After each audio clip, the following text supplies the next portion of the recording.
Junio de 2014. El sol del Mediterráneo baña la antigua piedra caliza de Malta, una tierra de historia y asedios. A miles de kilómetros de las áridas carreteras de Australia, un hombre de 60 años, corpulento y con la mirada endurecida por décadas de conflicto, se enfrenta a un exilio impuesto no por la fuerza de las armas, sino por el trazo de una pluma. Alex Vella, el presidente nacional vitalicio de los Rebels, el club de motociclistas proscritos más grande y temido de Australia, acaba de recibir la noticia. Mientras visitaba la isla que lo vio nacer, el ministro de Inmigración australiano, Scott Morrison, ha cancelado su visa de residencia permanente. Después de 46 años construyendo una vida y un imperio en Australia, tiene prohibido regresar a casa. Su reinado no terminó en un tiroteo, ni en una sala de tribunal, sino con una decisión burocrática, silenciosa y letal. Aquí nace el enigma central de nuestra historia. Cómo un hombre que comenzó su vida en la más absoluta pobreza, en una cueva maltesa sin electricidad ni agua corriente, un inmigrante funcionalmente analfabeto, llegó a convertirse en el líder supremo de una organización de más de 2.000 miembros, considerada por las autoridades como una de las mayores amenazas criminales del país. Su vida es una paradoja. Por un lado, la narrativa del inmigrante hecho a sí mismo, un trabajador incansable que acumuló una fortuna asombrosa, con una cartera de propiedades, una flota de coches de lujo que incluía un Rolls-Royce y un Bentley, y una de las mejores colecciones de Harley-Davidson de Australia. Por otro, la imagen que proyectaban las fuerzas del orden, un capo despiadado que construyó su imperio sobre los cimientos del narcotráfico, la extorsión y la violencia. Fue un genio de los negocios incomprendido, la encarnación oscura del sueño australiano, o un señor del crimen que supo explotar los márgenes de la sociedad para erigir un reino a su imagen y semejanza. Este documental se propone desentrañar el mito del halcón maltés, el hombre que gobernó un imperio y lo perdió todo por un tecnicismo legal. Para entender a un hombre como Alex Vella, primero debemos comprender el mundo que lo moldeó. La Australia de los años 60 y 70 era una sociedad en plena ebullición cultural.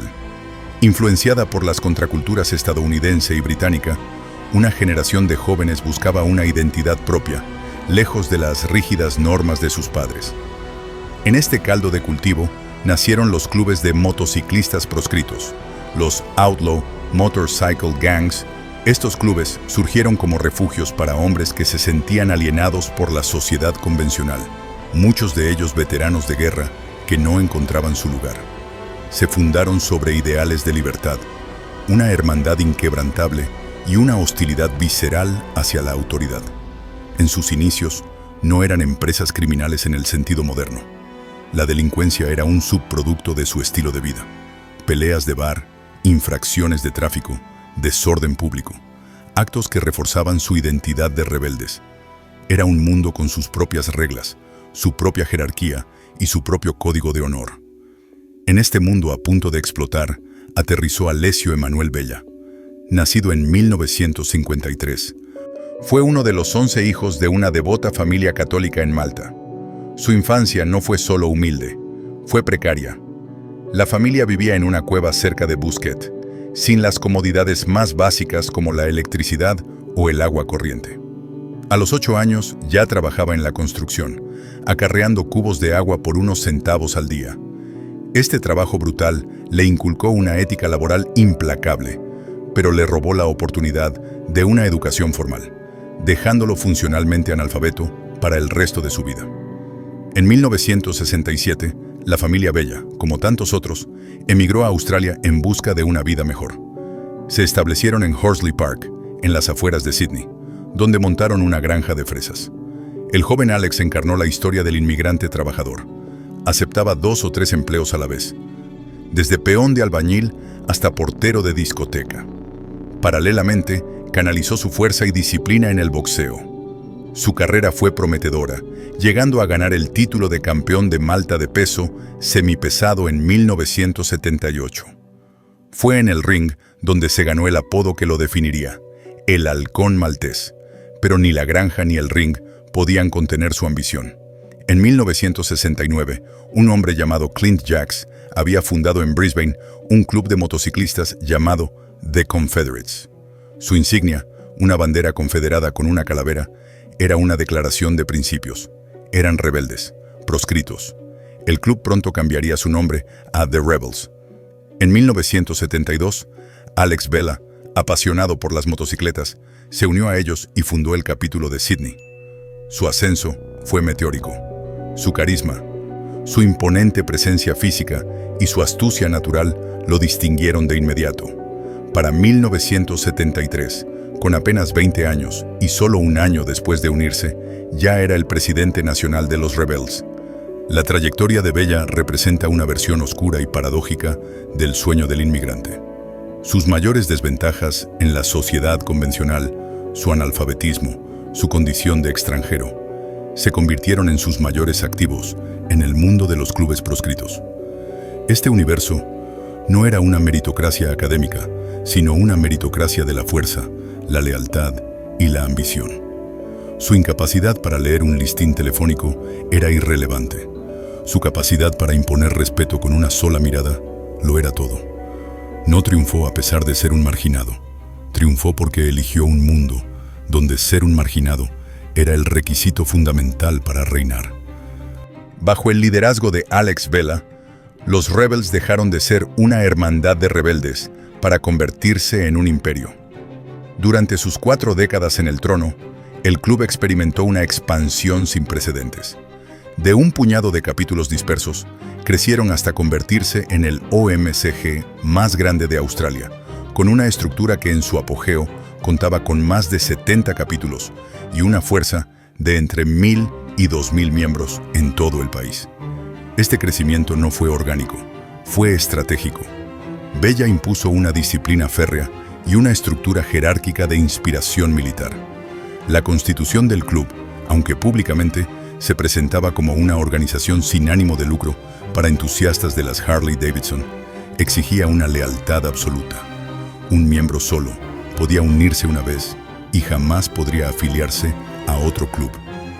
La expansión trascendió las fronteras australianas, estableciendo capítulos en Nueva Zelanda y finalmente en más de 20 países, convirtiendo la calavera confederada en una marca global del crimen organizado. A medida que el club crecía, también lo hacía la fortuna de su líder. Vella siempre sostuvo que su riqueza provenía de negocios legítimos, la importación de motocicletas y una astuta inversión inmobiliaria, financiada, según él, con una indemnización de $225,000 australianos que recibió tras varios accidentes de tráfico. Pero las agencias de la ley australianas dibujaban un panorama muy diferente. La inteligencia policial y los documentos judiciales alegaban que, bajo el mando de Vela, los Rebels se habían transformado en una amenaza criminal de alto riesgo. Se les acusaba de controlar redes de narcotráfico, principalmente metanfetaminas, cocaína y cannabis, blanqueo de capitales, extorsión, tráfico de armas y una violencia extrema para defender su territorio. Un ejemplo documentado fue una red de narcotráfico operada por un miembro de los Rebels entre 1999 y 2003, que generó al menos $1.5 millones. Vella, sin embargo, se movía con una habilidad asombrosa en el filo de la navaja legal. Su condena más grave data de 1990, por posesión de una cantidad comercializable de marihuana, por la que cumplió una sentencia de detención periódica.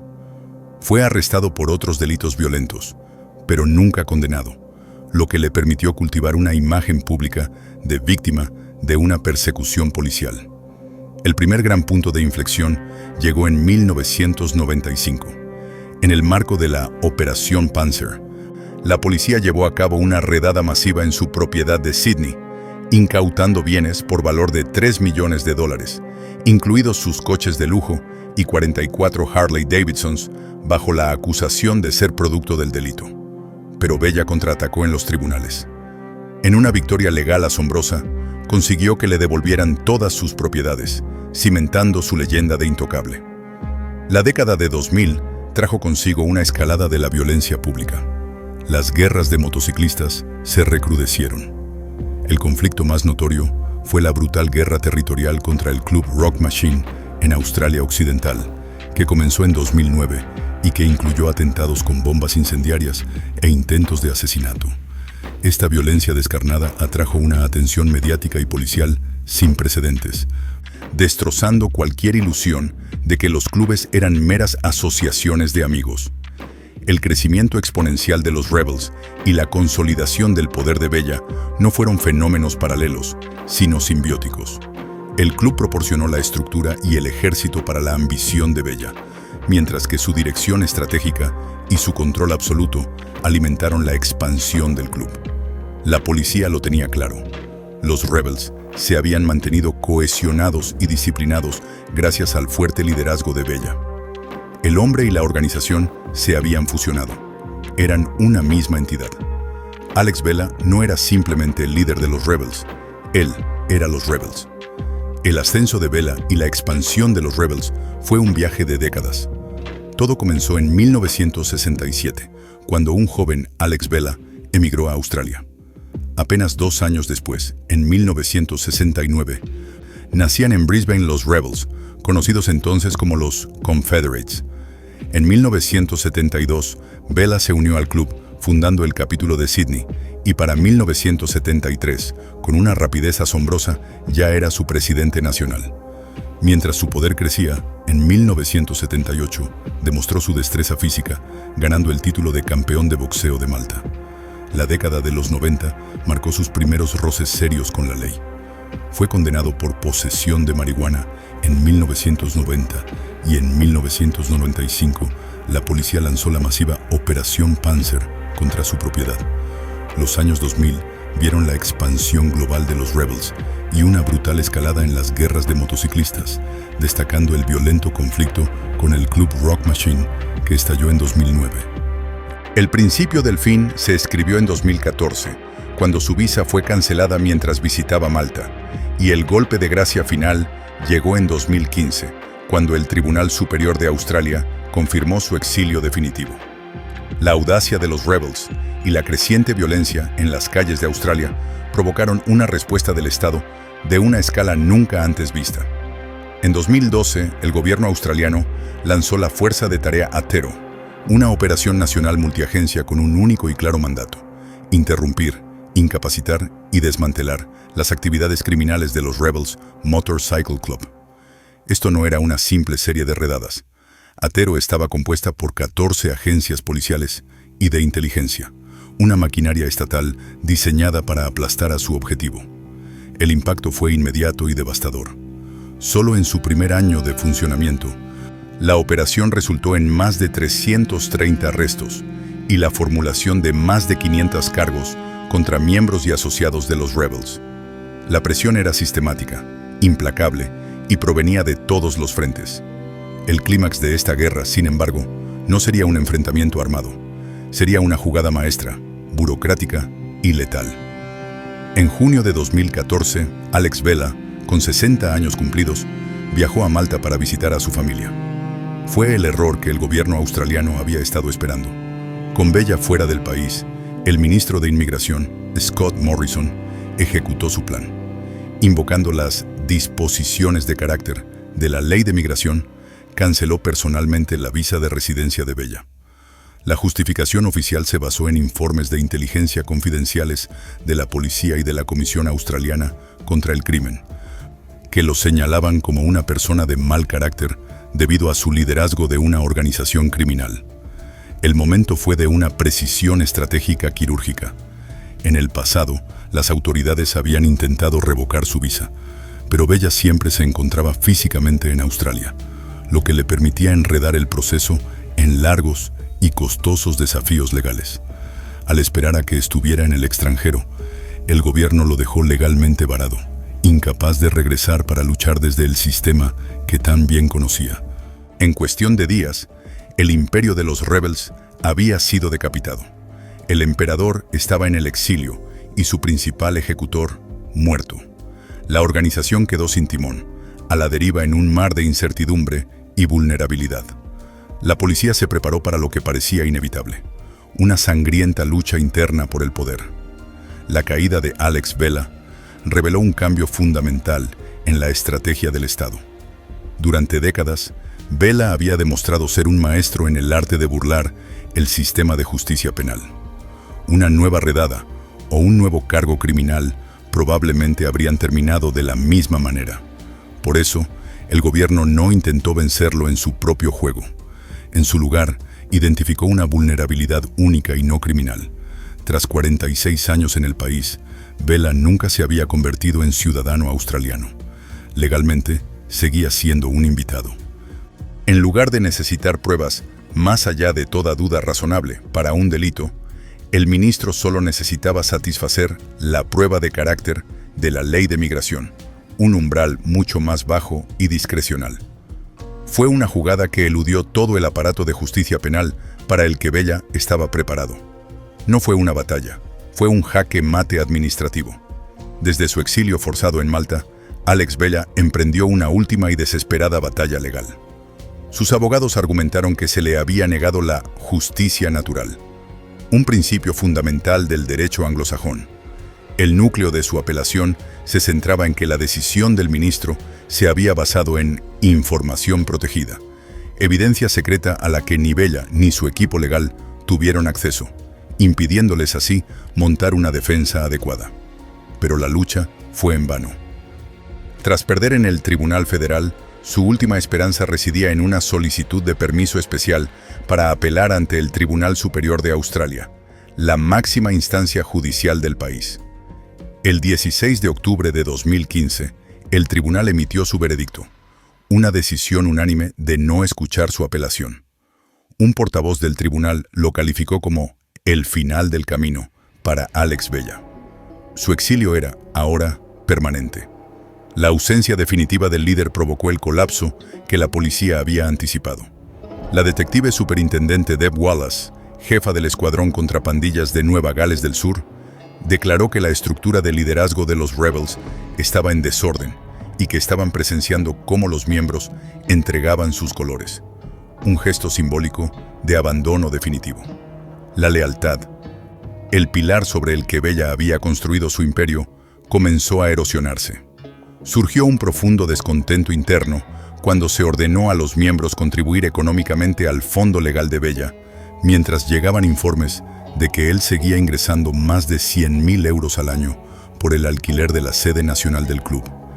Esta exigencia financiera, percibida como una traición, rompió el pacto de hermandad. El club comenzó a fracturarse. Sin la figura unificadora y temida de Bella, la inestabilidad y las luchas internas se multiplicaron. Miembros de alto rango empezaron a desertar a un ritmo que la policía nunca había visto. El otrora monolítico imperio de los Rebels se desmoronaba desde dentro. El legado de Alex Bella es complejo y dual. Por un lado, fue el arquitecto del club de motociclistas proscritos más grande y disciplinado de la historia de Australia, transformando una pequeña hermandad de rebeldes en una empresa criminal con alcance global.